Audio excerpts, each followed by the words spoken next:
This podcast is sponsored by Terraform Development is a rising engineering design and project management company located in Flagstaff, Arizona. Co-owners Eddie Kalnemtua and Stanford Lake started the company to bring economic-related projects to rural communities like the villages of the Hopi tribe. Some of the important work done by Terraform with the Hopi tribe are Tawaovi Master Plan, KUYI radio station site plan, Hopi Tribal Housing Authority residential homes, and numerous other nonprofit types projects on the Hopi tribe. Terraform can be reached at 928-864-5022 or visit their website at www.terra4orm.com. That's TERRA4ORM.com. Also sponsored by 4X Studio is a Phoenix-based design and print communications company that specializes in brand messaging, marketing communications, and creative services for small businesses, nonprofits, tribal gaming, American Indian, and corporate clients nationwide.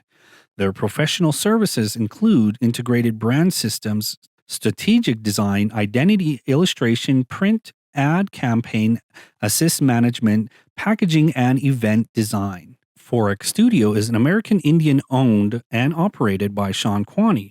For more information, visit 4xstudio.com.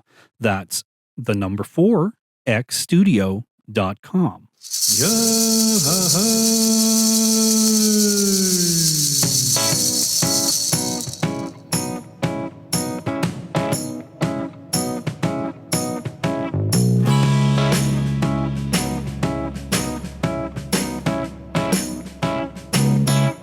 You are now listening to the Carl and J-Man Save the World podcast. I am your host, the 5-star 5-diamond chef J-Man, and with me is the connoisseur of Christie's Cabaret, Carl. Good morning and happy Wednesday, podcasters out there or listeners to our podcast. My name is Carl and this is my best friend J-Man. And so we're back, and as you can, as you can hear, that J-Man is back in the studio. Carl is back in the studio. We're back here in our lovely home at the Peace Academy studio. And so what did you think of that experience trying to do the podcast in different locations? Well, I had to babysit Gua for a bit, so and he never keeps still.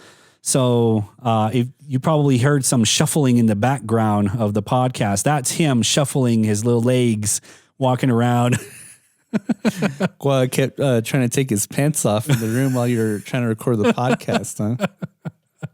Yeah, but it was a different experience. I must say that recording from other than a studio, it's a little bit challenging. It is. And then, because we did have that episode last season with our buddy Jose Acevedo from the Finding Arizona podcast. And I think that, if you're a podcaster and if you're in a place where internet exists, then I think that it's easy to do podcasts if you're not in the same location. Yeah. But out here in Hopi, I think that, our internet has gone from crap to whatever below crap is since the pandemic started, because all of the schools, a lot of folks that have been sent to work from home, everybody's trying to stretch the bandwidth as far as it can.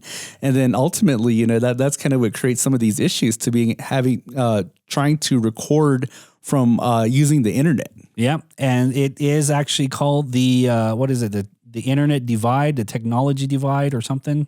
I guess so. Yeah, something like that, where we divided between worlds of like people who do live in cities that have that advantage versus people who live in the urban areas or rural areas that don't have that advantage to them. So. Yeah, and so that was kind of part of the challenges of last week. But fortunately, we're both back here in the studio ready to talk to you all on topics related to our communities. And so today there's been kind of this hot topic that's been going on out here in Hopi. And so for those of you that are on Facebook that kind of spend significant time on there, that you might have seen this survey. And the survey is related to Hopis and gaming. Hopis and gaming. I mean, we've been in battle with Hopis and gaming for time immemorial. I mean, this has been brought up by council for as long as I've been alive, and we've been back and forth about how Hopis should not gamble, and it's Hopi, but yet you still see them at Cliff Castle and the new one. What's the Navajo one called? Twin Arrows. Twin Arrows. TA. Yeah, you're always seeing them every weekend or Wednesday's crab night. So.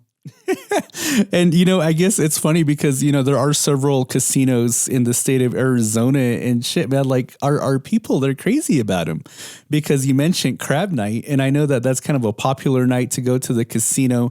But I learned that people will travel all the way to White Mountain Apache to their casino during for crab night. Actually, that's true. I think I have some of my clan sisters that do that just to try to go to one of those parties up there too. Try to look for a new man, number 6 or number 7. They take the laps around the block so many times that let's try a different track, man. I don't know about these Hopi guys, man. Let's try the Apaches out. Let's see how their tracks handle. I imagine the Apaches, they're like slapping their foreheads, like, oh God, these guys again. And the other guys are like, shh, they give us money. Cool it, bro. Maybe they're gonna bring some piki. or those Hopi cookies that they're so famous for. But anyway, that's today's topic, is we're going to be talking about tribal gaming. And so this is kind of like I guess almost in a way, a part 2 from our episode from last season, our economic development episode, in where we did cover a lot of in regards to the issue of gaming. But I guess today, we're solely going to focus on that topic today. But I guess, it's something that you said is kind of funny because it really is like that. It's that, we wear these moral badges. We wear these badges that kind of show what the morals and ethics of Hopi are. And we like to preach them a lot, right? We like to preach that gambling is Hopi. Yeah. That having a casino owned by the Hopi tribe is Hopi. But yet, like you said, we're all at TA. We're all down south, down in the valley at those casinos down there. And, you oftentimes seeing people down in Vegas or Laughlin, all of these different places. And then so, I guess we really are that society that's don't do what I say, don't do as I do. Yeah, exactly. And it is weird how we do things like that. We're hypocrites in our own way, and I kind of coined the term called Hopi-crits. Because we say one thing and then we do it the opposite. So we're teaching values, but yet we're not following the values that we do teach. Exactly. And, the reason why I think I kind of came to that epiphany is that I was having a conversation with a friend and I'd asked, what is your opinion on gaming? And, basically, they kind of said that, I do think it is unethical in comparison to what our ethics are. But yet, we're there. We're there on the gaming floor. We're there spending our money in it. I had to kind of really reflect on that, especially in regards to how what my practices are, because I do like to gamble when I get the chance to. And but I'm not one of these people that gambles constantly. Like, I don't make the effort to get to TA every time that I go down to Flagstaff. I won't stop at Cliff Castle on my way down to the valley, or I don't even really visit the casinos down in the valley when I'm down there. But the places that I really love to go to, I like to go to Las Vegas. And when I'm down there in Vegas, that I do like to spend some time at the craps tables. Yeah, so I'm pretty sure that when you turned 21, that was their first stop there, right? The casino. Oh, yeah. Especially down in Vegas. Yeah, exactly. And that, I think that's like tradition for Hopis now. It's like if you turn 21, that's like traditional to go down to a Vegas bar or to the strip down in Las Vegas and go and try to gamble away.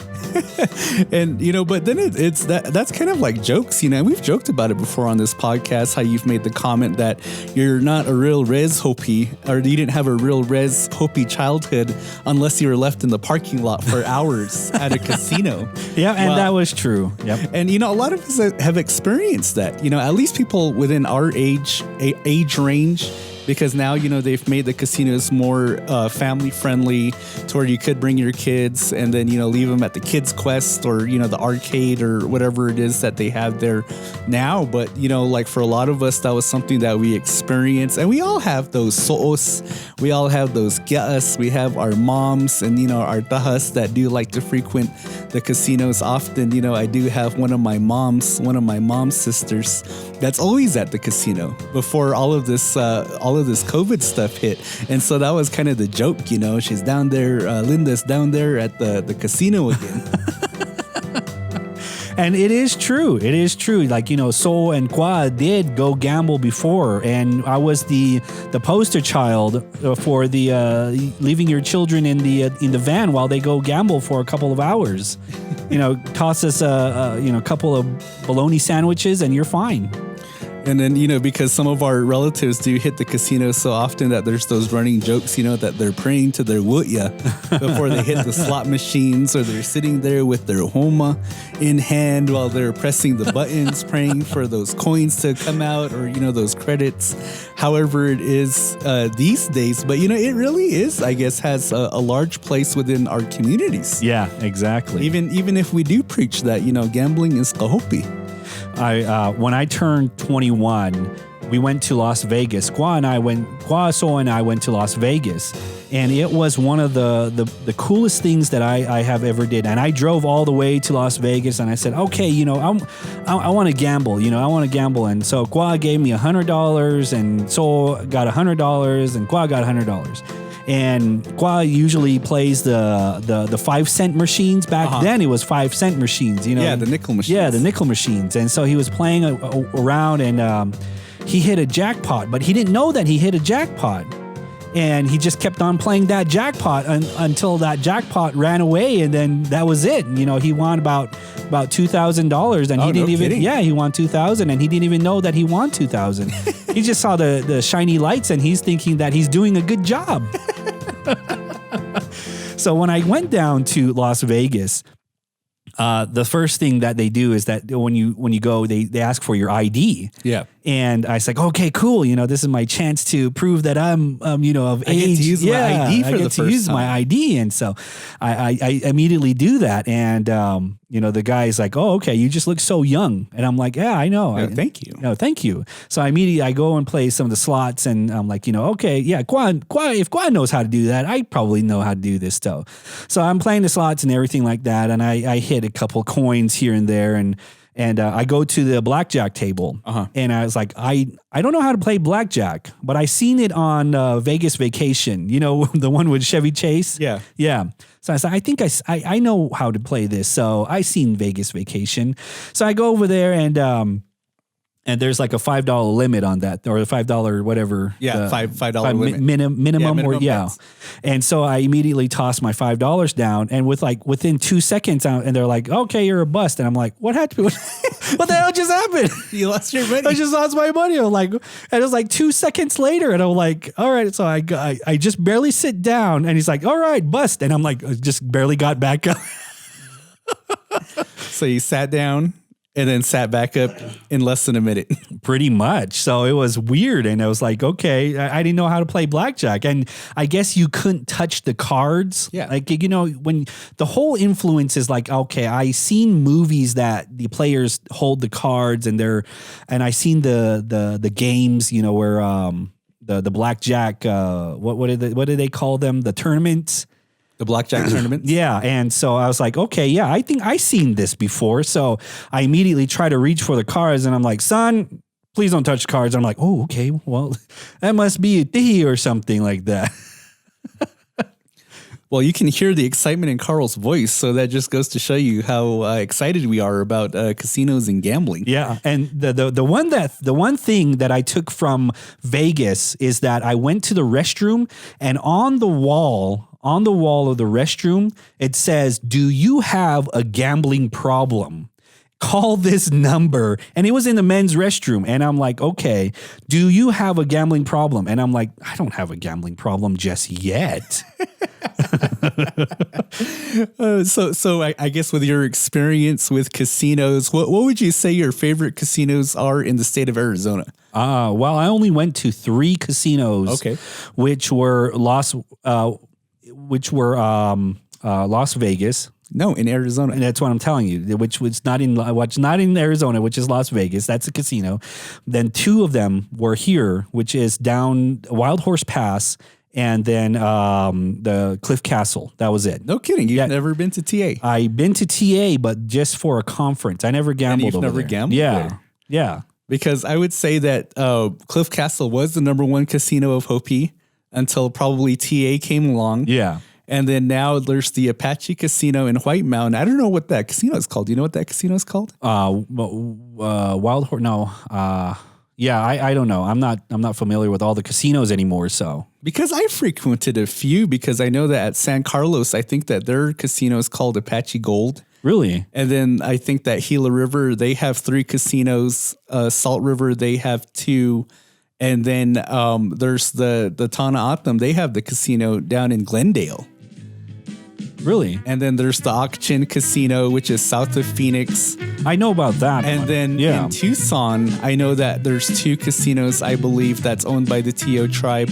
And then I think the Pascua Yaqui tribe has a casino somewhere. Really? Yeah. So if you're one of these conference Indians, then you're familiar with all of these different casinos. See, that's usually where all the conferences are.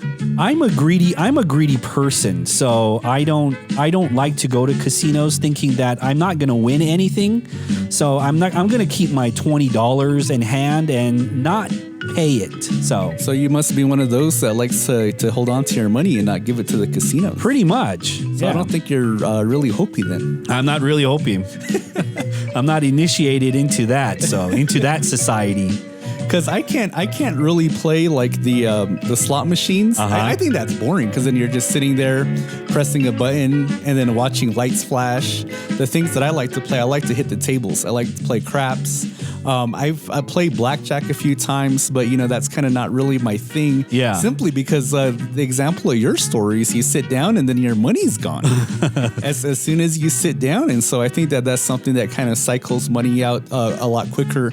And then there's statistics to these games too that I think that, in probability and things like that, which ones you're more than likely to lose money on. Yeah. In a faster pace. So I don't like to play the tables because I get anxiety attacks, because it's so fast paced. And then you're like wondering, how do I count the cards? And you're like, I seen the movie 21, that movie 21. And you're like, then you've seen Rain Man before. You've seen Rain Man and you're like, how do I count these cards here immediately? And how did the statistics fall out? Damn, I should have paid more attention in high school math. Then by the time you're done with that thought, you lost $100. Pretty much. Like, God damn it, high school math, public school math.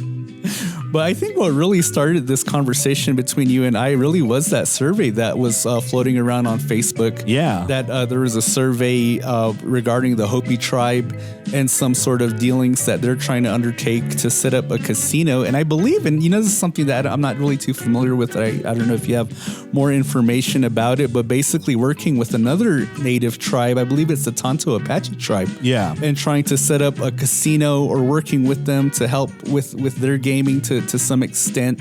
But basically the survey is going around and, asking members of the Hopi tribe to fill it out. But then, you click into the link and then you look and it's asking you for all kinds of information, your first and last name and your census number. And, I think a lot of people kind of criticize them for that because then if you have the survey that's circulating on social media, it's like, why would you ask for, all of this personal information from tribal members to fill out this survey? And so I think that it did deter a lot of people from filling out the survey. But really, I was trying to think, like, why would they ask for that type of information? And mostly probably because they just wanted to ensure that the folks that were answering were tribal members to get their opinions on it. I'm tribal member twice, so I filled it out twice. So I have a census number twice. You use 2 census numbers. So I use 2 census numbers. Yep, one that I made up myself. So if you wanna be a real Hopi, come to me. I can give you a census number. So that's one thing that I do. Crickets. And so I guess, kind of to take it back and, like, I guess the Hopi history of gaming. And so, you did mention at the beginning that this is something that we've been wrestling with the Hopi people and the tribal council and in this idea of gaming.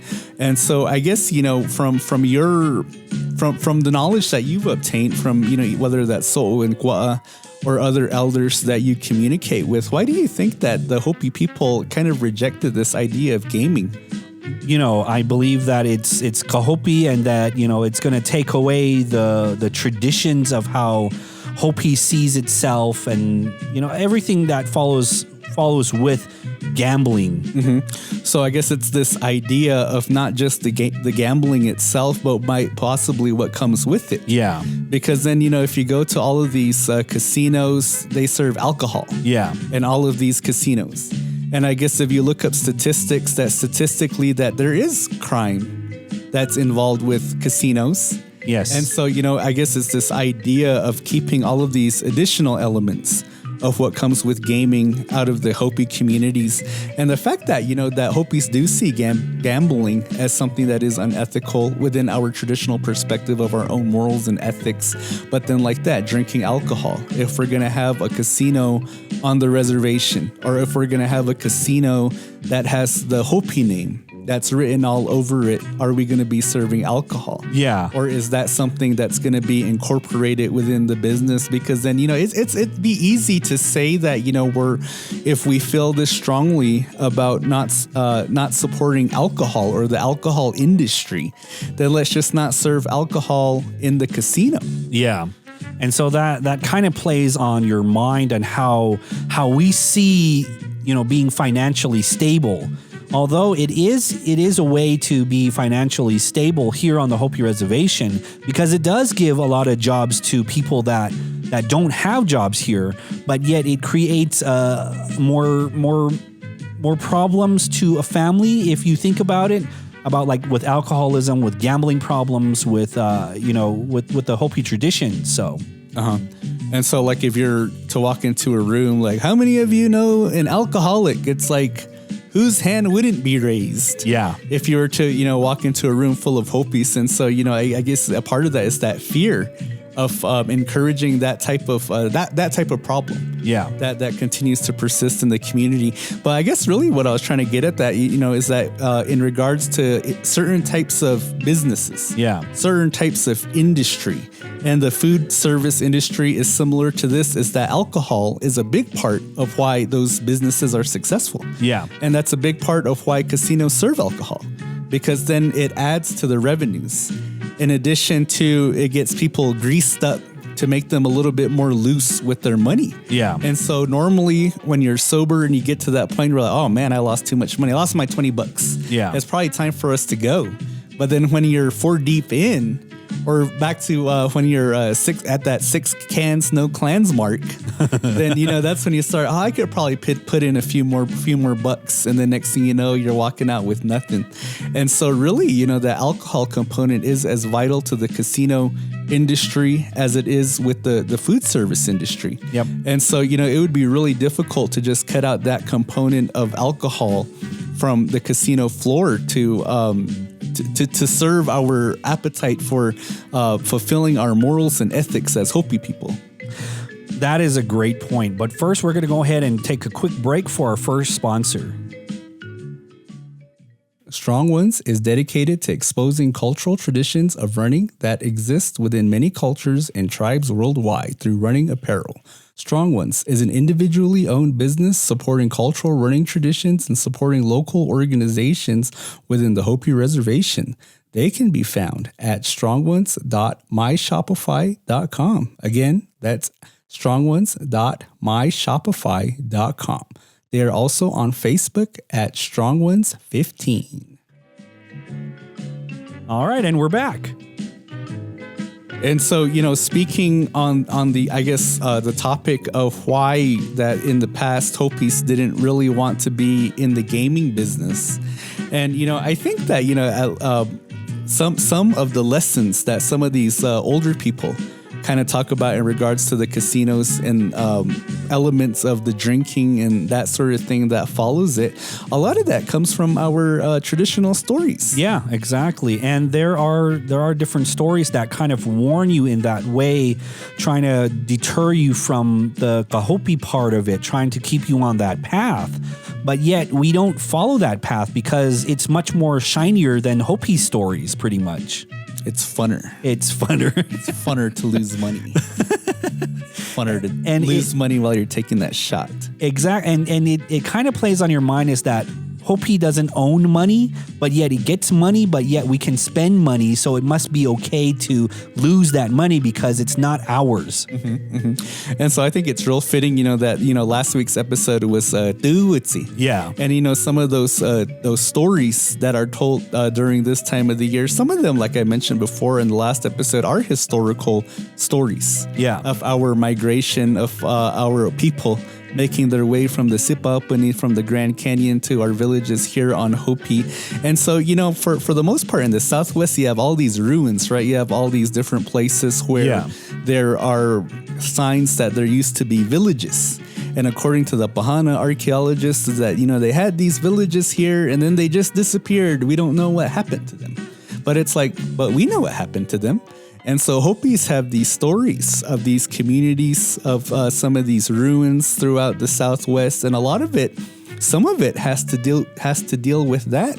It has to deal with stories of how the people were living in those villages, and then they started to become corrupt. Oh yeah, they started to indulge themselves in things like gambling.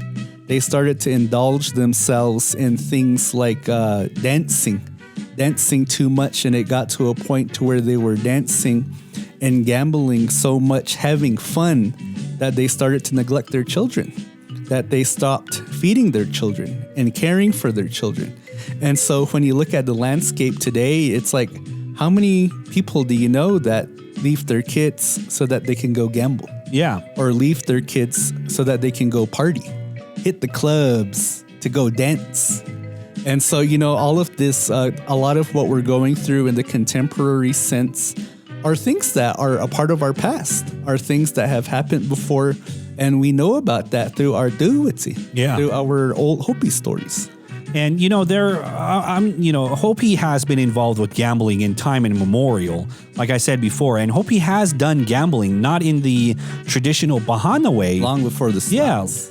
Yeah, not in the traditional Pahana way, but they done gambling in different styles. Like, I'll give you 20 sheep that I have if, this thing happens at this certain hour or something like that. Huh. And that we've always had that gambling problem. So it's nothing new to us. So what's the spread on that? I'm thinking about getting a piece of that action. 2-1. It's about 2-1 right now. Give me some good odds. Yeah, it's about 2-1 right now, so it's pretty good. Give me some good odds that Taha's gonna wake up before noon. And see, it's basically how we think, is that, yes, Hopi has been gambling in time immemorial, so it is kind of okay for us to do that. But it is not okay for us to follow the Pahana way of gambling in that sense. So when you think about it, we're basically just kind of being Hopi, but being Kahopi at the same time. Maybe being a part of being Hopi is being Kahopi. One of those yin and yang kind of things. It does kind of make sense. So, I mean, go ahead and be Hopi if you want to. I'm not your mom, so. But anyway, I mean, yes, gambling is part of Hopi history, and it has been like that for in time immemorial. So if somebody says, yeah, Hopi has never had gambling before, that is false. Yeah, so that is total false to that. And so I guess, speaking on that, talking about why we're here talking about this issue that the tribe does want to go into gaming. Yeah. Or at least, some people within the leadership within our tribal council do. And then, there are probably some traditionalists that still kind of are protesting against it. But why If you were to make the argument, why do you think, what are some of the pros for us to go into gaming? Well, it would create a lot of jobs for ones. And for one, it would create a lot of jobs. Two, it would create the economy would boost up here, giving that self-sustaining for the tribe and for the people who work at the tribe. So that's another thing there. But the downfall is that nobody wants to have a casino here on the reservation. Oh, no. And I think that I've made this comment before that, I think that if they were to build a casino here on our reservation, that it probably wouldn't be successful because there's not enough people to put enough people with money to put into the casino to make it successful. And so I think that, the idea was always to put that casino near TA around that area to where you have the I-40 in between Winslow and Flagstaff to be able to cater to those folks and have those folks come to the casino and then spend their monies there to be able to help bring in revenue for that. But you're right, though. I think that the reason why that the tribe has fought so hard to get into gaming, and a lot of it, I think it does have to deal with the coal mine. Yeah. And with Peabody. And basically, I think that, a lot of people now, a lot of native people, Hopis and Navajos know that, there's a historic moment that the Navajo generating station was taken down up in Page. Oh, yeah. And so a lot of historically that a large part of our economy was supported by that coal mine. And that because the fact that they stopped mining the coal, that it took significant revenues out of the monies that we normally use for different things. Some of the programming that we've talked about, a lot of the services that are provided for the Hopi people. And so when you lose that significant amount of revenue that, the leaders are really looking, how can we compensate? How can we make up for those monies that's no longer coming into our piggy bank? Yep. And so, I think it really does. Then they start thinking of, what's this end all be all that's going to solve our issues? And then it really does go to this gaming thing that they see tribes making millions and millions of dollars from these casinos and thinking that, okay, for the money that we've lost or that we're losing, that we're going to significantly lose in these consecutive years, that gaming potentially could be that replacement money for the coal mine money that's not coming in. Yep. And it is true that the Hopi tribe has very, very limited funds right now and is, in fact, it isn't on that verge of losing everything right now. So the Hopi tribe has very, very limited funds. So in a way, it's like we're kind of scrambling to, to keep the lights on. Yep, pretty much. We're trying to for rent. We're trying to, dig through the couches to find the quarters. How much do you have in your piggy bank? Breaking all of the kids' piggy bank. And that's probably, it is like that at the Hopi tribe. And, I guess in my opinion, and, I really do think it's unfortunate that, we do think that, we're going to try to solve all of our problems with this specific industry, specifically gaming, because then you think about it, though, you think about, when we were getting these royalty funds, this revenue from the coal mine, and you think about where that money went, it did go into programs, and I'm sure that it did help people. But then when you think about that time when we were getting that coal money to help fund our economy, would you say that at that time that our economy was ideal? No, it wasn't ideal because we got the bad end of that deal there. And so, that's something that I did think about, because then it's like, okay, if we did set up this casino, if we did get involved in this industry and then we were able to get revenues to compensate for the coal money, and then to be able to replace that coal money to continue to keep funding certain programs, to continue to keep funding certain things, it's like we would still be in the same place to where our economy is not ideal. Yeah, exactly. And even with that, even when Peabody was still in its prime days, there was no economic boost. There was nothing that was happening with that. So if you think that Peabody was the pinnacle peak of Hopi economy, you're very, very wrong about that, because there was nothing that came in. You're basically getting pennies on a dollar. Exactly. And with that, you're not even, with those pennies, that's even being cut in half to feed, thousands of people here on the Hopi reservation. Exactly. And so, because then you think about, okay, a real economy. Let's talk about the real economy. What are some things, that we do dabble into the Pahana world to quite an extent? What are some things that we need here on the reservation? Well, first of all, you need housing. You need sustainable housing for everybody to live in. Then you need sustainable jobs that we can actually go for. There is construction jobs that are happening here on the reservation, but they're all being sorted out or sourced out to Pahanas pretty much. So we're leaving our own people behind because of that. Exactly. And so, housing is a huge thing. That's a huge issue out here. And so the other things that I was kind of thinking about, just some of the most simplest things, right? Like things that we've talked about before.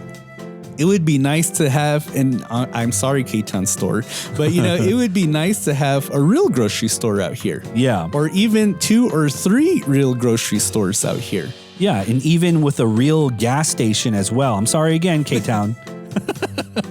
And then, we spoke about this before, that the fact that there are only 2 gas stations on the entire Hopi reservation. Yes, 2. As to where a place like Tuba City has 6 gas stations within that area, which is probably like 1/20th of the entire Hopi reservation. Yeah. For, I guess the ratio is so disproportionate.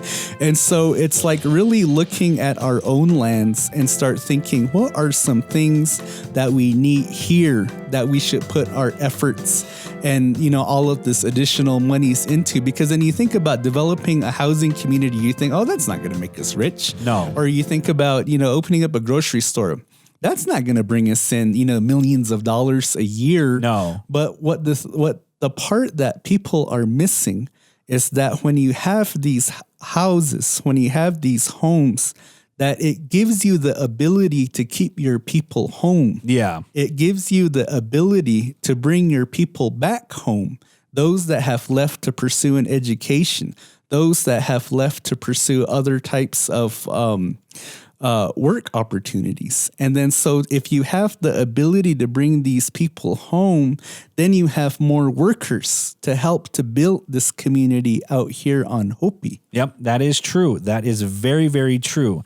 See, the Hopi tribe thinks very, very big, but yet they should be thinking smaller ways, smaller goals. Once they think of the smaller goals and accomplish them, then they can work up to having the bigger goals and then accomplishing them, at a grand scale there.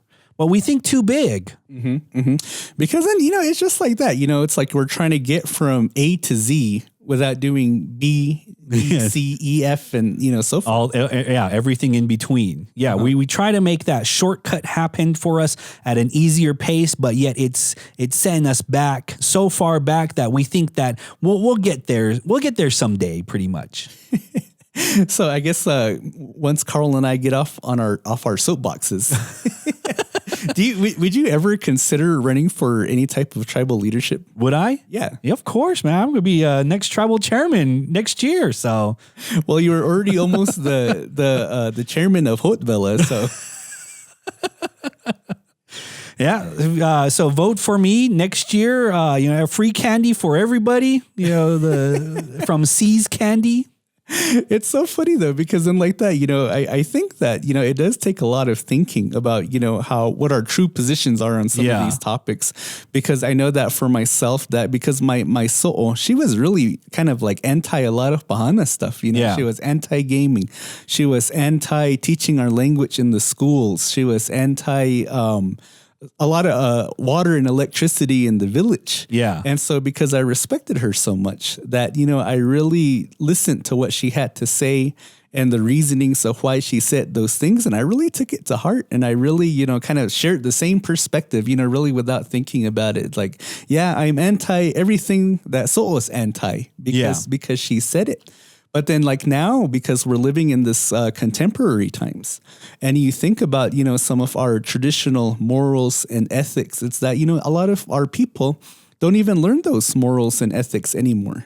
And you see it on social media. You see how our people carry themselves. You see the type of things that they promote. You see what they're involved with, even things like that. And, and I really believe that a lot of them, they don't understand or realize that some of these practices that we do now is considered Hopi. Yep, exactly. And there is a lot of that ethical teachings that we still don't understand or still don't teach our children because of the way that we were brought up in the past.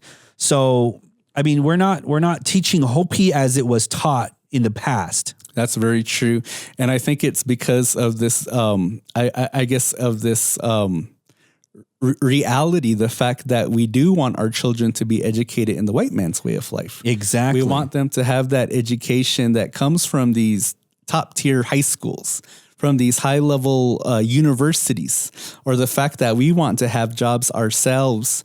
And so in a way, we're kind of exchanging some of what makes us Hopi to have to have something good of the Pahana life. Yeah, exactly. And, when we think about those types of things, we feel that we should be teaching children the ethics of how Hopi should be, but yet we teach them the Pahana way first, thinking that it's better for them to learn the outside world so they can have a life other than just Hopi. For sure. And I think that, it's kind of a difficult thing to preach in this day and age, and the fact that, a lot of us, we're being raised differently now, that we're being taught different types of ethics and morals, whether, some of those derive originally from Hopi or some of those come from other types of areas, from the Pahana types of areas. Because I know that, with my comment that, a lot of people will probably argue is that, no, we can still, delve in this Pahana way of life and still be Hopi. But I think, from the contexts and the way that you and I learned it, that you really do learn and you kind of develop this mentality that the perspectives and the actions of Hopi in comparison to the perspectives and actions of Pahana really is oil and water. Yeah, it is. That they don't mix in a lot of ways. Yep, it is. It is very, very true. We're going to go ahead and take a quick break for our next sponsor. This paid sponsorship was paid for by Justin Villarreal. Hey, Tom here with Hopi Relief. Hopi Relief is a nonprofit organization based down here in the Valley where we are providing much-needed supplies to the Hopi reservation during this COVID-19 pandemic and beyond. Please visit hopirelief.org and find out how you can get involved. Hopi Relief is also an Arizona-recognized charitable tax organization. And please, visit us December 1st on Giving Tuesday. Thank you. All right, and we're back. And so, I think that was kind of like the first time that you and I kind of really got on this rant. But, it really is a perspective of some of the people out here, especially those that, kind of really do learn about Hopi in a specific way. Yep. Because that there are a lot of things to consider, that there are a lot of lessons that you're taught growing up about how we're supposed to carry ourselves in the way that we do. But, it is funny, though, because then, I think that, there's arguments on both sides about, how I said that, a lot of what some people would believe is that Pahanas and the Hopi perspective don't really mix. But then, I think like you're right, we're all Hopi crits to an extent, and, we do things that are kind of out of the box of Hopi because, like I mentioned, I do like to go to Vegas, that I do like to spend time at the craps tables, kind of getting the itch because the Res famous wife won't let us go to Vegas during this pandemic. And so I'm just kind of sitting there with puppy dog eyes looking at all the other people who are sharing their videos and photos of being in Vegas during this pandemic time.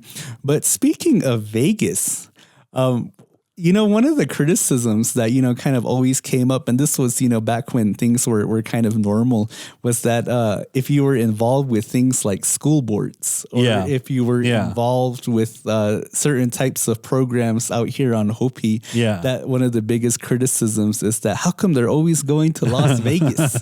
Or how come they're always going to Laughlin for work? Yeah. And the truth is that we have extra money to spend. So Vegas, baby, Vegas. We had to make some real difficult decisions with the budget this year. And, we had to cut some funding. But, we were able to make it to where that all of our board members and so could make it to Vegas or Laughlin. I was like, what art class? I ain't never heard of art class here. Scratch that out. Since when did they teach that in schools? Science? I never scratched that one out too. I don't think our kids really need this mathematics class, do they? How much is in that science stuff there? How much more funding do we have to cut to be able to get the buffets on our trip? And that is actually pretty true. So schools out there, do your job, schools. Well, I think that, because I was listening to another podcast and they were talking about, these conferences in Vegas and, like that, I think that it is something that is kind of, I guess, misunderstood because then, prior to me becoming home, I did consider myself a quote unquote conference Indian. I was going to conferences fairly often. And then that's kind of how I'm familiar with a lot of the different casinos that are here in the state of Arizona that belong to our sister tribes. But, I think that really, sometimes, because as a school or as an entity, and if you're attending the conference, a lot of it is that you don't have control of where these conferences are. No. And so whoever is building these conferences or, coordinating the conferences that, because there's so much effort put into it that they want people to attend these conferences. Oh, yeah. Yeah. And so, one of the surefire ways to try to get people to attend the conferences is let's have it in Vegas. Yeah. Let's have it in Laughlin because then, they know that people who may be interested, that the fact that it's going to be in a place like Las Vegas or Laughlin is kind of an additional incentive for them to attend, to be able to pay that $1,000 registration fee and then, having to be able to book these hotels to be able to be there. And then, in a way, it's kind of an additional incentive to the economies of Las Vegas or Laughlin. But, that is kind of a place that, a lot of our business folks do like to attend to is in Vegas or Laughlin. Yep, and it is true. I mean, I attended conferences at TA, but I never had that urge to gamble. I just had the urge to go eat at they serve crabs up there, crab legs too. Is it at the buffet? It's at the buffet, I think so. And when you were there for conference, did you see other attendees of the conferences out on the gambling floor? Oh, yeah. They weren't even at the conference at all. They're like, what conference? I never heard of conference. Quick, go to the $20 machine over there. As they have their conference badge around their neck. But yeah, it is true. So it is very, very true. And so, I guess, from being on the other side of the fence, being somebody that has attended conferences, has had my place of employment pay for me to attend these conferences. And I guess it really depends on, what type of person you are. Yeah. And how you hold yourself accountable for attending these conferences, because it's really easy. Like nobody's there, taking attendance, making sure that you're in these sessions or making sure that you're doing the things that you're supposed to be doing, the reason why you're there. It's just real easy to slip away, and it's like, I'm just going to gamble, $100 in the machines real quick, and then I'll be back. And, I think that kind of one of the bigger conferences, I guess the ones that are a little bit more infamous, is they have this one that's in correlation with the native rodeo or the Indian rodeo that's out there in Vegas. Yeah. And then so, they'll have a native conference, a big native conference that coincides with that. And then the other one that I've been a part of is one called the Res Conference, the Reservation Economic Summit.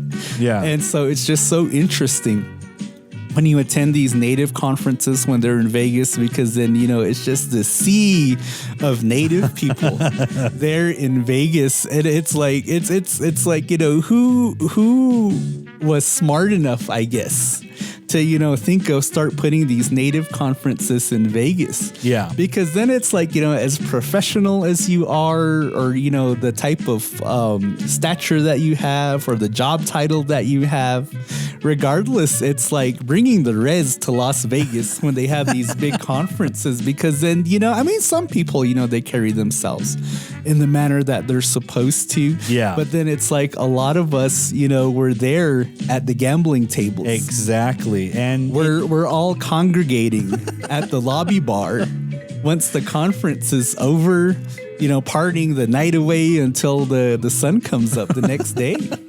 So during this pandemic right now, people who did go to the casinos and to the conferences, they're itching to go. Their fingers are itching to push that button right now.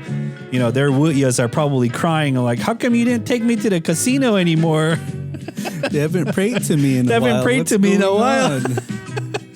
All right. Well, I think it's time for us to get out of here. Yeah, it's time for us to get out of here. We're getting that itch. I think that we're going to hit up TA right after this, and I'm going to teach Carl how to play craps. I'm going to show him how to be a real Hopi.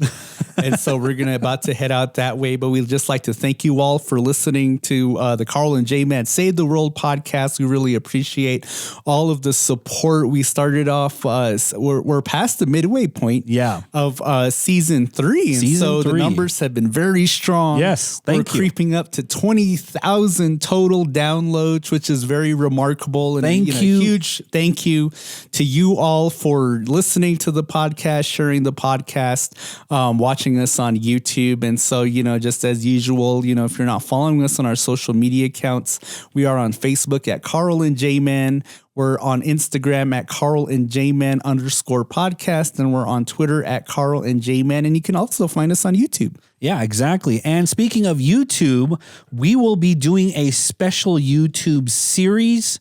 So look out for that next year. 2021 we'll be doing that exclusively for YouTube. Okay, so we'll keep doing the YouTube or to do podcasts and everything, but we're going to be doing a YouTube along with it. YouTube series. Yeah, YouTube series called Us Be These Guys. Us be Carl. So look out for that, called Us Be These Guys. Thank you again for listening to Carl and J-Man Save the World podcast. My name is Carl, and this is my best friend, J-Man. So long. Quack, quack.